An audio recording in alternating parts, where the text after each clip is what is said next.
Thank you, Speaker Sir, for giving me this opportunity to raise a very important issue. Sir, Jagannath Sagar Lake at Jaipur is coming under scheduled area and is a water body having a depth of 3 meters and spread over more than 10 hectares of land, sir,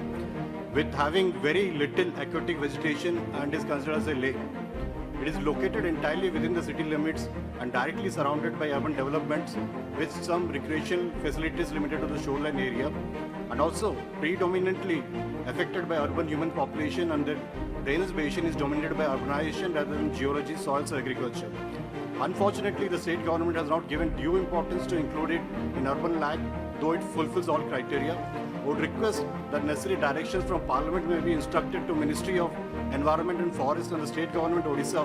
to include Jagannath Sagar of Jaipur in National Lake Conservation Plan and also to declare it as a national lake as per the provision 15.4 of the Indian Constitution.